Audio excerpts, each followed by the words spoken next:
여러분, 이거 아세요? 만약 전 세계의 국가들이 세계적으로 대유행하는 전염병의 확산을 통제할 수 없게 되면 어떤 일이 벌어지는지 말입니다. 2019년 10월 18일 미국 존스 홉킨스 보건안전센터는 세계경제포럼과 빌 게이츠 부부가 운영하는 빌 앤 멜린다 게이츠 재단과 함께 높은 수준의 팬데믹 상황에 대한 시뮬레이션을 시행했습니다. 이벤트 2021이라 불리는 이 시뮬레이션은 현재의 코로나19 상황이 벌어지기 이전에 진행된 가상 시뮬레이션이지만 일반적인 팬데믹 상황에 전 세계가 통제에 실패하게 되었을 때 발생하는 다양한 사회와 경제적인 현상에 대해 잘 알려주고 있습니다. 이 시뮬레이션의 시작은 브라질의 한 농가에서 키우는 돼지에게서 시작됩니다.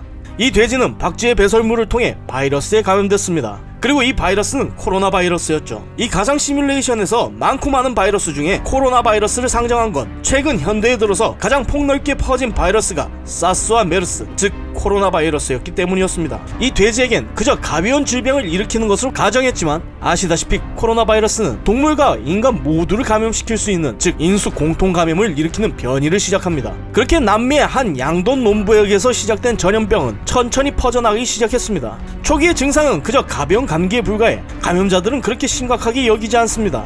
그러나 바이러스는 그 순간에도 계속 변이하며 중증 폐렴과 호흡부전과 같은 치명적인 증상으로 변해 더욱 심각해지고 감염자들이 병원을 찾게 되며 의료기관을 통해 기존에 비감염된 환자들에게도 퍼지며 더욱 전염병의 기세는 커져만 갑니다. 전파 속도 역시 바이러스 감염자의 기침에서 나오는 분비물, 즉 비말을 통한 호흡기 감염 경로에서 공기로 전파가 가능한 방식으로 변이하며 더욱 박차를 가하기 시작했죠. 이후 이 증상의 이름은 코로나 급성 폐 증후군, 즉 캡스라 불리며 언론과 정부에서 초기 대응에 나서려 하지만 이미 초기 대응 단계는 너무 늦은 뒤였죠. 비행기나 선박을 통해서 가까운 포르투갈과 미국 그리고 중국으로 전파되며 이후 300개의 대도시를 포함한 여러 국가로 전파되기 시작했기 때문입니다. 초기 몇 달 동안 누적 환자 수는 매주 갑절로 늘어나기 시작합니다. 처음엔 일부 국가에서 완벽한 격리 통제에 성공한 듯 보이지만 전파와 재유입이 지속되면서 결국 어떤 국가도 통제에 성공하지 못하게 되죠. 이후 인터넷을 통해 각종 가짜뉴스와 어긋된 민간요법이 퍼지기 시작하고 전염병으로 인해 경제 기반 시설들이 하나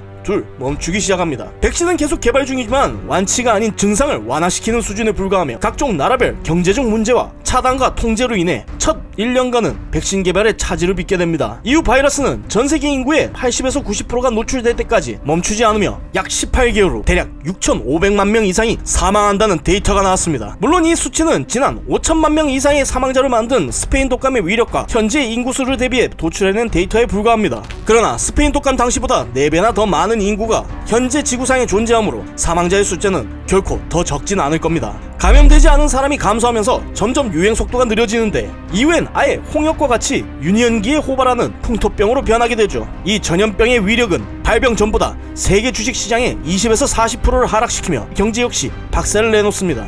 이것이 바로 코로나19가 발병하기 2달 전에 시행한 코로나 바이러스 시뮬레이션 이벤트 2021에 대한 내용입니다. 이 시뮬레이션은 적절한 통제 방법이 부재할 경우 신종 감염병이 세계적 대유행으로 진행하는지에 대해 잘 보여주고 있죠. 소름 돋게도 이 시뮬레이션의 상황은 점점 더 현재의 상황과 비슷해지고 있습니다. 이 시뮬레이션이 시사하는 바는 전 세계의 의료 시스템의 공조와 올바른 정보를 전달하는 언론들 그리고 정확한 통제와 정책으로 국민들을 안정시킬 정부 모두가 힘을 합쳐야만 이런 팬데믹을 통제할 수 있다는 것을 우리에게 알려주고 있습니다. 하지만 반대로 그러한 일들이 제대로 이루어지지 않는다면 앞으로 우리에게 엄청나고 치명적인 결과가 이미 기다리고 있다는 것을 알려주는 것이죠. 그러니 부디 의료진과 보건당국을 믿고 가짜뉴스와 같은 잘못된 정보를 받아들이지 않으며 사회적 거리두기와 같은 예방활동을 철저히 지켜 우리 스스로를 지키는 것이 가장 좋은 방법이 아닐까 싶습니다.